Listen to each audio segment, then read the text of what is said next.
Bismillahirrahmanirrahim. Assalamualaikum warahmatullahi wabarakatuh. Alhamdulillah alladzi anzalna kitaba bil haqqi musaddiqan lima baina yadayhi wa anzala taurata wal injil min qablu hudalin nasi wa anzalal furqan innal ladzina kafaru bi ayatillahi lahum adzabun syadid wallahu azizun dzuntiqam. Asyhadu an la ilaha illallah wahdahu la syarikalah wa asyhadu anna muhammadan abduhu wa rasuluhu la nabiyya ba'dah. Allahumma sholli ala Muhammadin wa ala alihi wa sahbihi ajmain. Amma ba'd. Subhanaka la ilma lana illa ma 'allamtana innaka antal alimul hakim. Rabbi shrah li sadri wa yassir li amri wahlul 'uqdatam min lisani yafqahu qawli. Sahabat dan Bapak Ibu semuanya yang insya Allah dirahmati oleh Allah Ta'ala, senantiasalah kita selalu bersyukur di mana pada malam hari ini kita masih diberi kesehatan, keselamatan, damaian, kenyamanan, kesejukan. Semua itu karena Allah Maha Pengasih lagi Maha Penyayang. Untuk topik malam hari ini sesuai undangan Dewa Group, kita akan membahas tentang hakikat siam. Jadi siam itu bahasa Al-Quran atau bahasa Arab yang ada di dalam Al-Quran. Bapak Ibu yang saya hormati, siam salah satunya ada yang istilahnya kalau bahasa agak keren itu aspek ya burhani. Kan ada aspek burhani, ada juga bayani dan irfani. Nah ini termasuk juga aspek bayani itu adalah dalilnya yang berhubungan dengan siam. Allah sudah berfirman, a'udzubillahi minasyaitonirrajim, bismillahirrahmanirrahim. Ya ayyuhalladzina amanu kutiba alaikumusyiyamu kama kutiba alal ladzina min qablikum la'allakum tattaqun. Ya hai ayyuha, manakah dia, alladzina orang-orang, amanu yang telah beriman. Kutiba, nah, kutiba ini diwajibkan karena bentuknya mabni majhul. Alaikum, atas kamu sekalian. Asyam, diwajibkan apa? Siam. Ya, jadi diwajibkan siam. Kama kutiba alal ladzina min qablikum, sebagaimana diwajibkan kepada orang-orang sebelum kamu. La'allakum tattaqun, agar kamu bertakwa. Ini tiap tahun ya, tiap tahun para penceramah itu mesti menyampaikan. Tapi kita nanti akan melihat berapa hal yang berkorelasi dengan ayat ini, terang-terangan dari Allah, di mana namanya ibadah itu ada aspek ritual dan spiritual. Jadi ada aspek syariat dan juga aspek hakikat.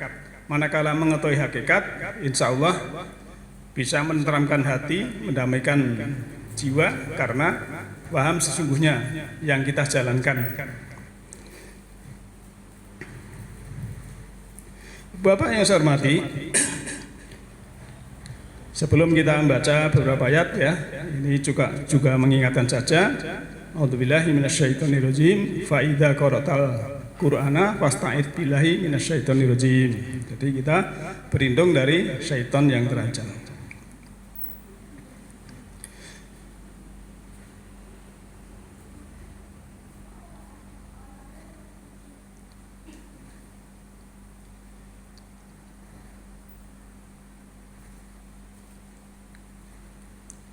Ayat yang kita baca tadi ya di sini ya, surah Al-Baqarah ayat 183.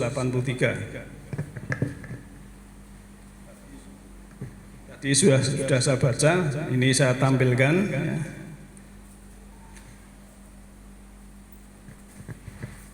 Di sini ada beberapa pokok yang penting. Yang satu adalah diwajibkan orang yang beriman, amanu. Kemudian siamnya itu seperti ya, kama seperti diwajibkan alladzina minkum, diwajibkan pada orang-orang sebelum kamu. Kemudian endingnya supaya bertakwa.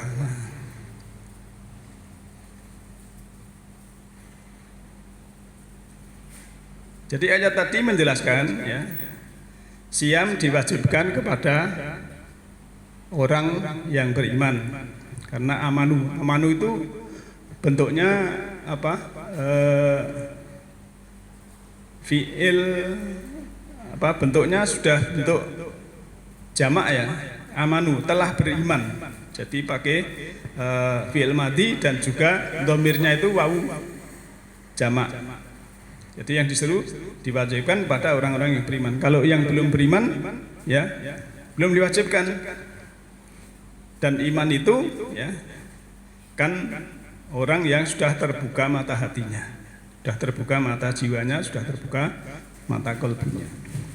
Lantas yang kedua, siam.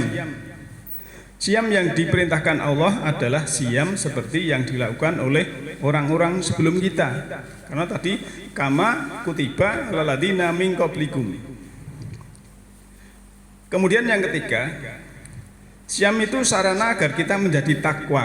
Nah, jadi siam itu agar kita menjadi takwa.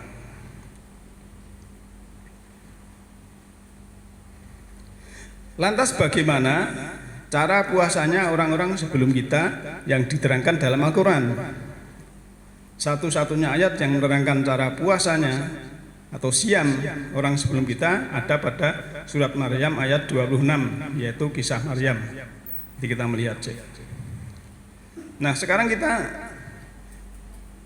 mengerti dulu ya tentang puasa. Puasa apakah sama dengan siam? Kalau sholat itu diartikan sembahyang apa pas? Apakah sholat itu juga sembahyang? Sekarang biasanya siam diartikan puasa. Puasa itu berasal dari bahasa Pali, upavasa. Upa berarti upaya atau cara berusaha, metode, strategi, pendekatan. Sedangkan fasa berarti tinggal, bertempat, berdiam diri. Fasa sudah menjadi bahasa spiritual yang berarti berdiam di dalam keluhuran. Jadi upavasa yang kemudian menjadi puasa artinya adalah usaha untuk berdiam diri di alam keluhuran atau di kesadaran yang tinggi. Jadi sebenarnya puasa tidak ada kaitannya dengan makanan puasa, tidak dapat juga diartikan berada lebih dekat dengan, maksud saya ya, aslinya ya, kalau bahasa di sini dari sisi bahasa kita kan mengambil dari bahasa Pali. Aslinya orang dulu yang dimaksud upavasa itu adalah tidak ada hubungan dengan makanan. Maka puasa itu dapat juga diartikan berada lebih dekat dengan diri sejati. Ini yang dimaksud keterpusatan pada diri sendiri. Ini orang dulu puasa itu seperti itu. Ya ini kita lihat dulu ya. Lantas kata saum ya, berasal dari bahasa Arab. Dalam tarikh Nabi memberi nasihat, ada dua kegembiraan bagi mereka yang saum, yaitu berbuka dan berjumpa dengan Tuhan. Jadi kan ini dulu juga pernah saya sampaikan, tapi saya sering mengatakan dalil kalau disampaikan di tempat yang lain, waktu yang lain, ya tempat berbeda, insya Allah akan tambah pendalaman. Ya. Istilahnya farhatani dua kegembiraan. Ada yang memahami dua kegembiraan itu satu berbuka maghrib itu, terus nanti yang kedua berbuka lebaran.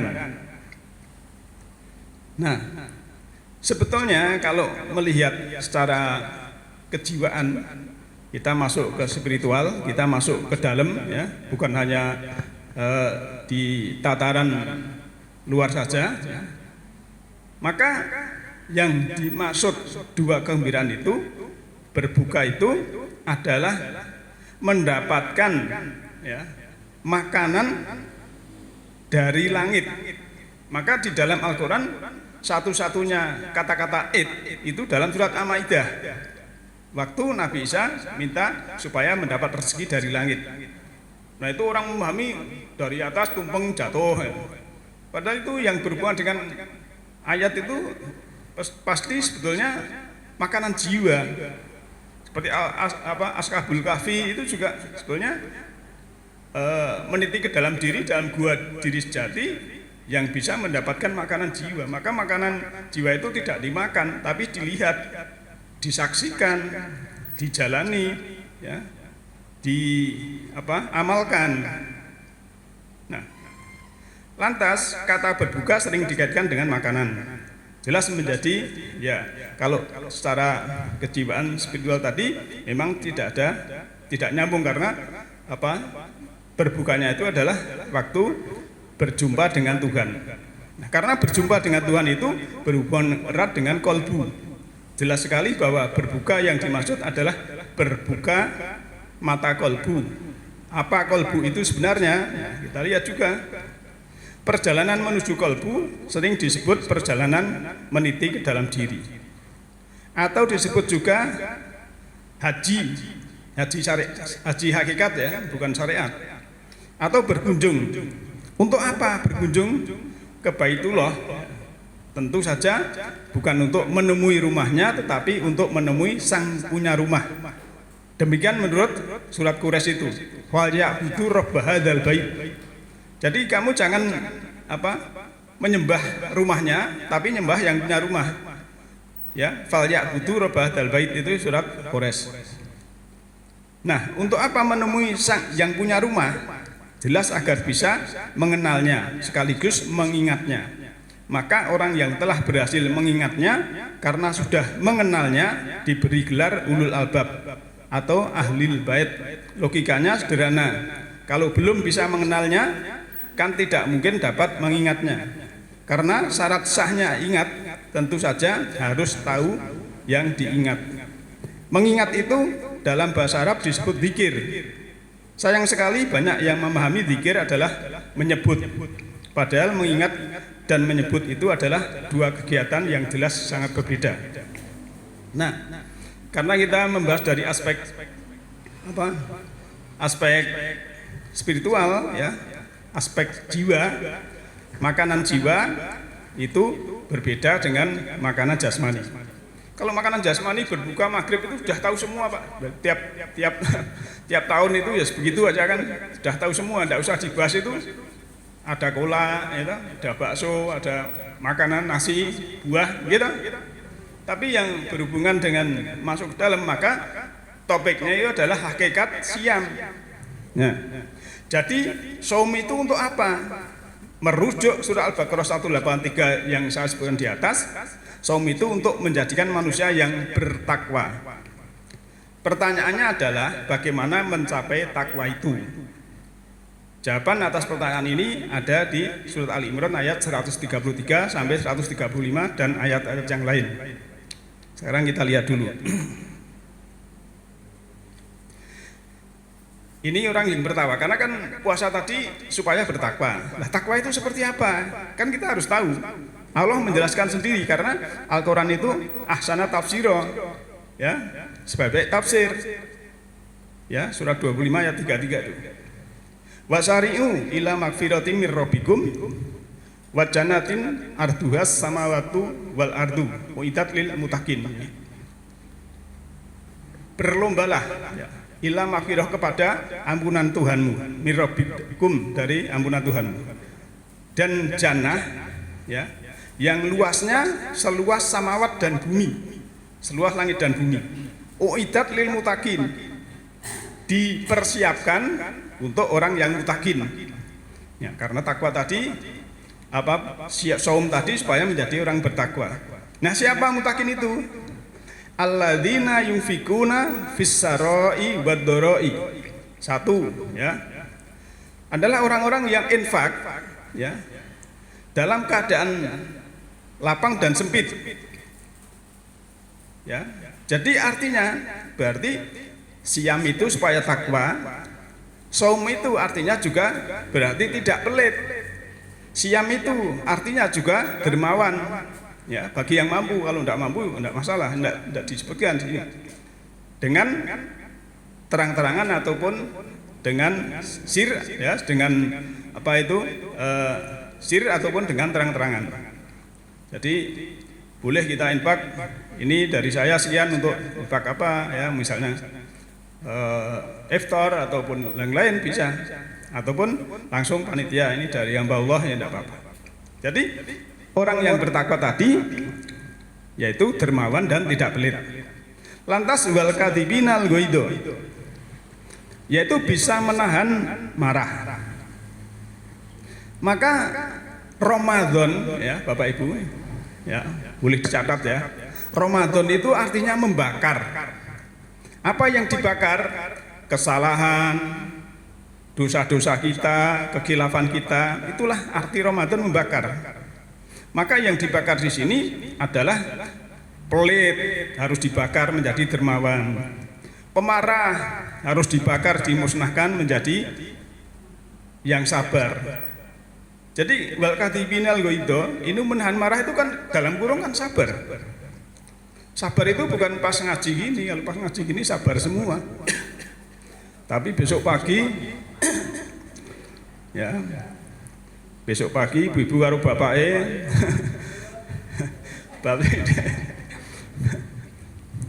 tapi kalau di sini tidak ada. Oke, tidak ada. Satu ini, ya. Jadi wal kadhibinal ghaidho itu menahan marah, ya. Itu sama dengan sabar. Kemudian wal afina aninas. Orang yang bertakwa itu juga memaafkan dari manusia. Manusia itu sifatnya banyak sekali, Pak. Bukan tergantung ras, suku, agama dan lain sebagainya. Memaafkan. Jadi nek bal pemiru kok ijek dendam wae, sing tulis dendam wae, elek-elek wae. Mbuli ya, goleki salahe, golek terus wae ora rampung-rampung. Lah iki ciri kurang takwa apa udu? Kita bisa melihat. Ya. Iki jane wong iki menurut ayat ini takwa pora kita sudah tahu, ya. Ya, jadi orang yang takwa, yang saum tadi adalah termasuk orang yang menahan marah atau sabar dan juga memaafkan manusia. Karena kita berkomunikasi mesti ada kilap, Pak. Ya, tidak mungkin, ya, apalagi dan ini yang kilap kesalahan ini biasanya yang terdekat dari keluarga, nak istri, ya, orang tua. Kalau di pasar ya mungkin dengan lengganan atau lengganan mungkin gampang, mungkin karo sandike harus sandi, wah kuwi kok ngono kuwi lari seram-seram benar-benar. Wah kene kontok-kontok misalnya gitu. Ya. Ya harus kita maafkan, ya. Ini jadi memaafkan manusia dan orang benar. Jadi kalau ciri husnul khotimah itu salah satunya adalah sudah ada pemaafan. Kalau nyawa sudah di tenggorokan kok mesti dendam gitu wae, ya. Mripate wis plerak-plerok kok isih dendaman ini. Wah sing ngeri, ya. Mungkin belum baca ayat ini atau belum memahami. Kalau sudah memahami, ya inilah. Maka kita bersyukur itu membuka mata hati, kita sudah tahu. Lantas wallahu yuhibbul muhsinin. Dan Allah itu mencintai orang-orang yang berbuat baik. Muhsin dari kata hasanah, ya. Jadi muhsin itu orang yang berbuat baik. Manusia sudah diberi program, dalam diri itu ada rukun, ya. Berbuat baik itu menurut di sini sudah tahu. Kan sering saya sampaikan walaupun mbah-mbah kita itu dulu belum tahu agama, belum tahu Al-Quran, ya, belum sampai mubaligh, tapi dia memberi pada orang itu baik, menolong itu baik, ya. Tapi kalau menyakiti, merendahkan itu jelek, itu sudah tahu dalam dirinya. Maka Allah mencintai orang yang berbuat baik. Sehingga di ayat lain Allah itu bersama orang-orang yang berbuat baik. Dan orang kalau berbuat baik itu di mana saja, kapanpun itu sudah ada ketenteraman, Pak. Tidak khawatir karena la tahzan, jangan bersedih hati dan jangan khawatirkan begitu. Waladina idza fa'alu, nah ini ciri orang takwa juga orang-orang yang apabila fa'alu mengerjakan fahisyah, keburukan, ya, atau dolamu, ya, menggelapkan, dolim itu menggelapkan, menganiaya anfusahum, diri sendiri. Jadi diri sendiri itu harusnya tidak digelapkan, dicerahkan, tapi diri sendiri digelapkan. Ya misalnya tadi dendam, merendahkan orang lain, memaki, ya, bertengkar, bermusuhan, sakit hati, kecewa, takabur, malas dan sebagainya, itu namanya dolim untuk dirinya. Maka salah satu fungsi agama atau din, sistem hidup ini adalah untuk memproteksi atau melindungi dari kejahatan diri sendiri. Ya, salah satunya juga itu. Nah, jadi orang yang bertakwa kalau kilap, berbuat yang buruk, kemudian juga menggelapkan jiwanya, ya segala zakaru, ya zakarullah, ya segera ingat Allah. Lantas apa? Bukan ingat saja, masih fastakfaru, minta ampun atau istighfar. Lidunubi atas dosa-dosanya. Nah, perlu Bapak Ibu ketahui, kalau kita istighfar pada Allah jangan cuma istighfar astagfirullahaladzim. Kalau perlu, ya, kesalahan atau dosanya itu dicatat dulu. Ya, ya Allah, saya punya dicatat ingin kertas dulu ngapusi wong misalnya. Terus napa meleh nyakiti orang, apalagi nah, ini dicatat, terus diwacake karo Gusti Allah. Ya Allah, saya mohon maaf kesalahan ini. Jadi ada spesifik, jangan langsung guru astagfirullah, ya boleh, tapi kurang apa? Kurang mendetail di dalam jiwa. Kalau lebih detail, ya, termasuk kita minta atau berdoa menghadirkan Allah, itu juga secara apa? Spesifik, ya, misalnya orang tua pengen anaknya punya keturunan, yaitu doa secara spesifik, jangan minta videonya walaki roti hasanah tok, tapi harus disebutkan. Itu namanya ada vibrasi, ada frekuensi, dan juga sesuai apa yang Allah kehendaki. Insya Allah kan ya ada ketenangan bagi orang yang berdoa. Doa itu kan artinya juga menyeru. Nah, ayat selanjutnya wa man yakfiru dzunuba ila Allah, dan tidak ada yang mengampuni dosa-dosa itu kecuali Allah, ya. Walam yusiru ala ma fa'alu wa hum ya'lamun. Jadi terusnya itu, ya,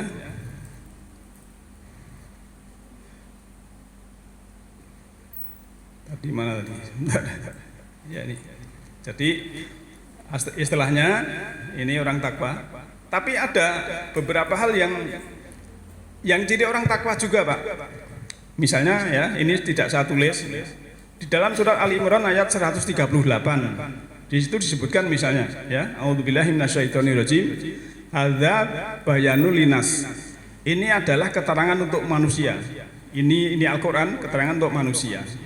Wa huda wa rahmat, petunjuk dan rahmat atau kasih sayang, wa mau'izatul lil muttaqin, ya, dan pelajaran bagi orang yang bertakwa. Kalau Al-Qur'an itu pelajaran dari orang yang bertakwa, redaksinya dibalik kan orang bertakwa itu mesti mempelajari Al-Qur'an, kan begitu. Termasuk ininya juga. Wah, tapi kalau saya ngaji Quran tuh keduren apa? Males, ya wes ngaji sing nggon ganjaran wae misalnya. Tapi tidak apa-apa, levelnya atau lain-lain, ya. Barang itu kan, takwa itu kan juga berlevel, Pak.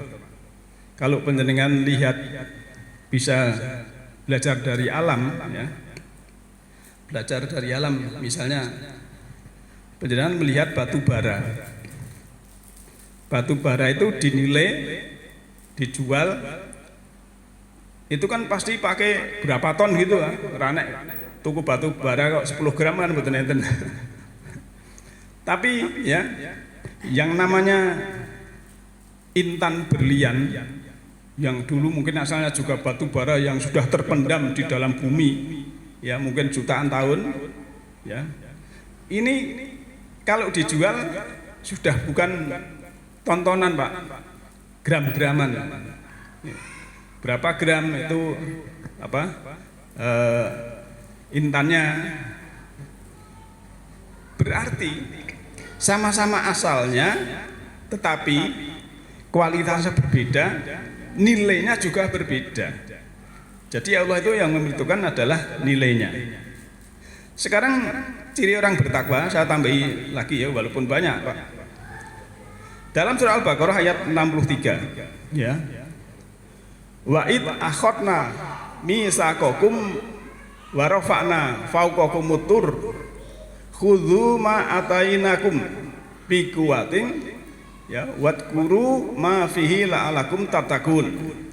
Ini ayat ditutup dengan la'alakum tattaqun juga, agar kamu bertakwa. Karena apa? Di sini ya. Dan ingatlah ketika kami mengambil janji dari kamu, ya. Ini kan hubungannya dengan Musa. Mengambil janji dari kamu dan kami angkatkan gunung Tursina di atasmu seraya kami berfirman, peganglah teguh apa yang kami berikan kepadamu dan ingatlah selalu apa yang ada di dalamnya agar kamu bertakwa. Di sini Pak, yang namanya gunung, ya, itu kan bahasa Amsal, bahasa Siloka, ya, bahasa perumpamaan. Maka di dalam surah Al-Ankabut ayat 43 itu kan yang mengetahui perumpamaan itu adalah orang-orang yang berilmu. Nah, waktu Nabi Musa dalam puncak kesadaran, ya, dia itu sudah istilahnya nek cara Jawa niku mati sakjroning urip, ya.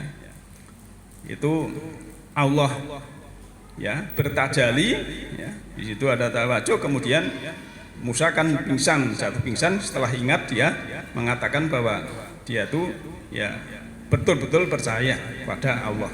Jadi ciri orang bertakwa juga istilahnya berpegang teguh kepada janji, ya. Kan kita waktu di ketuban ibu kan sudah janji loh Pak. Allah berkata, Alastu birobikum, ya, Alastu birobikum. Apakah aku Robmu, aku Tuhanmu? Jawab kita itu qalu bala syahidnya. Leres, betul, ya. Engkau Tuhanku dan aku menyaksikan. Nah ini sudah berjanji, tapi karena ya, manusia itu ya tempat lupa, kadang lupa kepada Tuhannya. Nah Bapak Ibu yang saya hormati,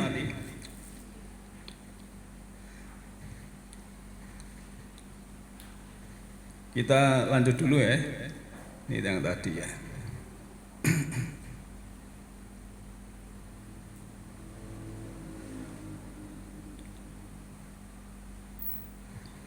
Lantas bagaimana cara puasanya orang-orang sebelum kita yang diterangkan dalam Al-Quran?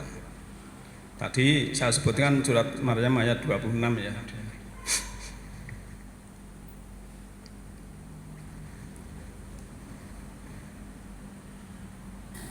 Fakuli, ya, wasrobi, ya, wakori ainan, faima taroin minal basyari akadan, fakuli ini nadartu lirrahmani sauman falan, ya, ukallima yauma insiya. Artinya di sini ya, maka makan minumlah, maka makan minum dan bersenang-senang hatilah kamu jika kamu melihat seorang manusia, maka katakanlah sungguhnya aku telah bernadar bersiam untuk Tuhan yang Maha Pemurah, maka aku tidak akan berbicara dengan seorang manusia pun pada hari ini. Ya. Ini di sini kan saya contohkan karena di sini ada kata-kata sini Pak. Ya. Inni nadartu, sungguhnya aku nadar.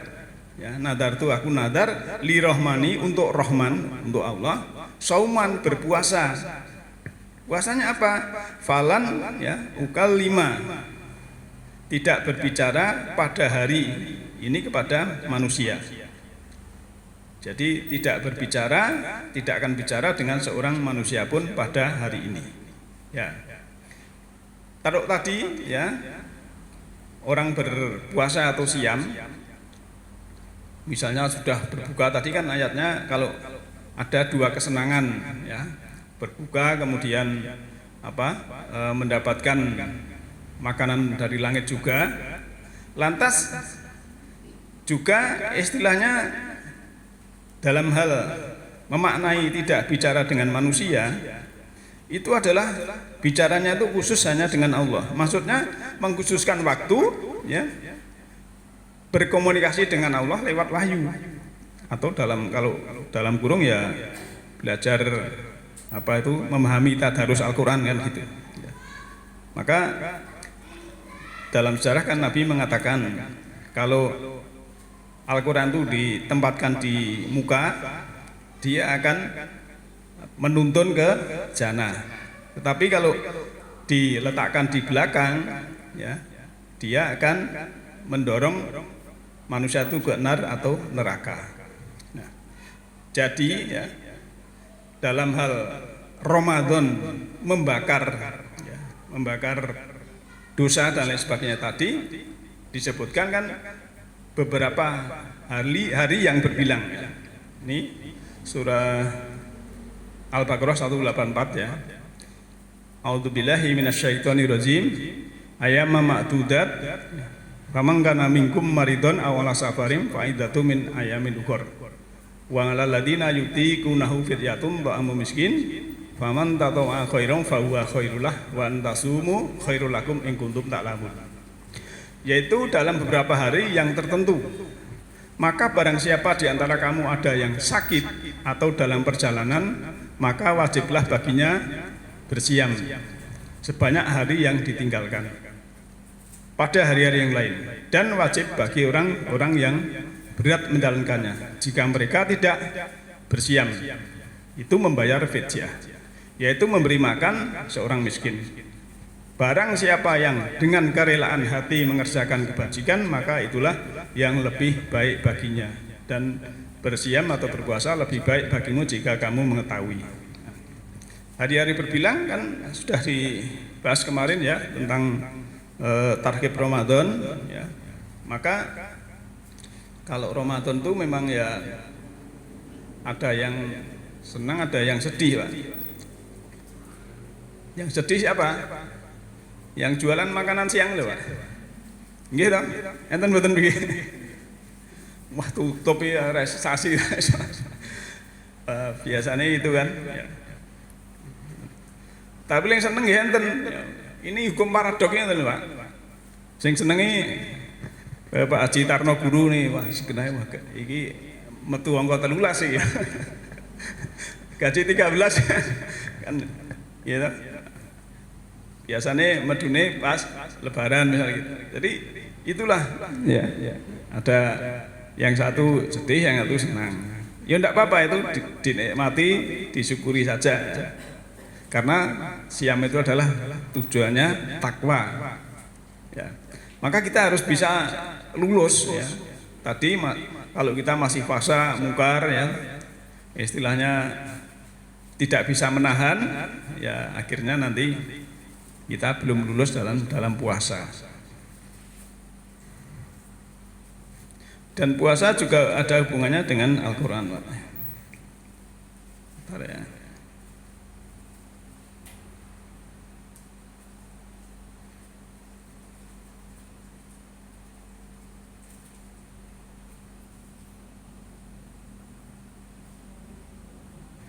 Ini juga ada bisa sedikit, ya. Kalau ada hubungannya dengan saum tadi, surat Ali Imran ayat 39, bisa baca artinya, yang berhubungan dengan Zakaria. Kemudian malaikat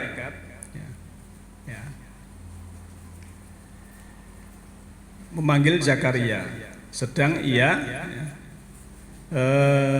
tengah berdiri melakukan sholat di mihrab. Ini Arabnya keliru, saya baca yang 39 dulu ya. Waktu Zakaria di mihrab, sungguhnya Allah menggembirakan kamu dengan kelahiran seorang putramu, Yahya, yang membenarkan kalimat yang datang dari Allah, menjadi ikutan, menahan diri dari hawa nafsu, dan seorang nabi termasuk keturunan orang-orang yang soleh.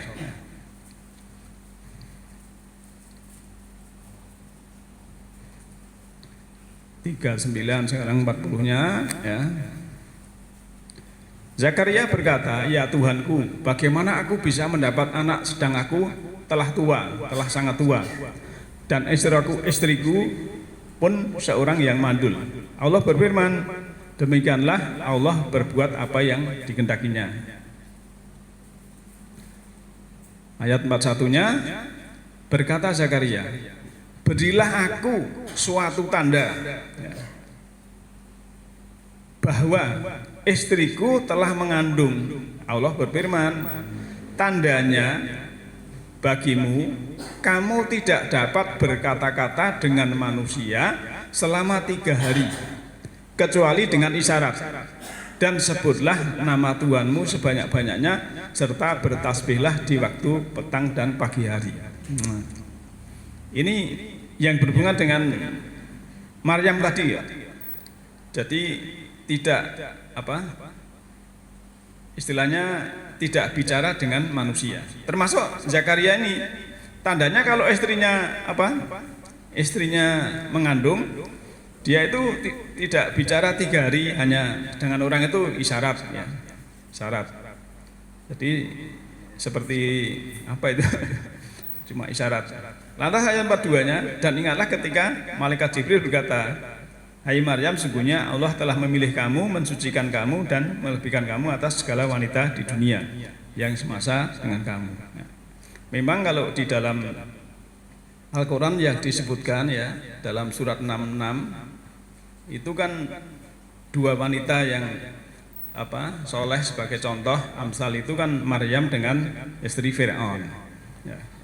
Kalau yang buruk itu 2 wanita, istri Lot dan istri Nabi Nuh.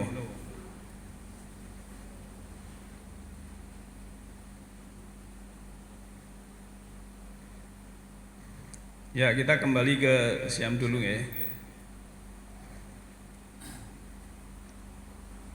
Maaf, ini kemarin saya ngetiknya agak lelah jadi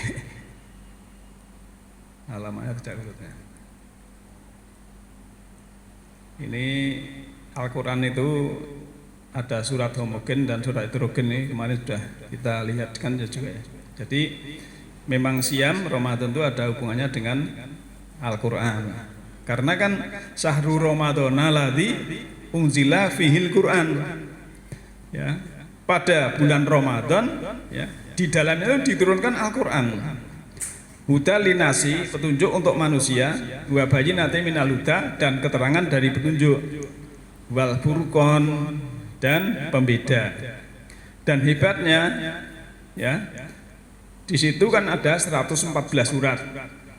Yang 57 separuhnya itu suratnya homogen, nomor surat genap, jumlah ayat genap, atau nomor surat ganjil, jumlah ayat ganjil.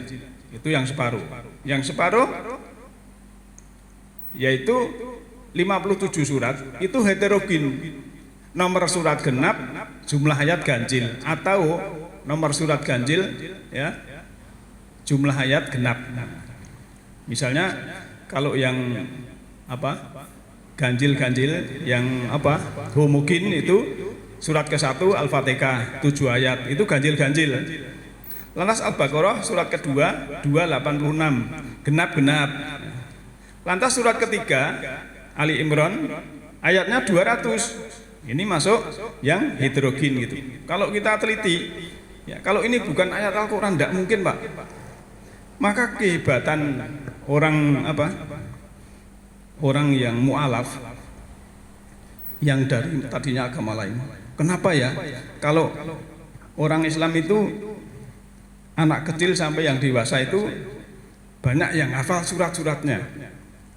Sedangkan dulu saya di agama yang dulu itu kok jarang sekali hafal dengan Alkitabnya. Jadi sehingga heran, mesti ini ada keajaiban. Akhirnya juga mempelajari dan lain sebagainya. Dan itulah kehebatan Al-Quran ya, dalam surat 9 ya, surat 15 ya, ayat 9 itu kan nahnu nazalna dzikra wa inna lahu lahafidun. Aku menurunkan Al-Quran dan kamilah yang menjaganya. Jadi memang dijaga keautentiknya.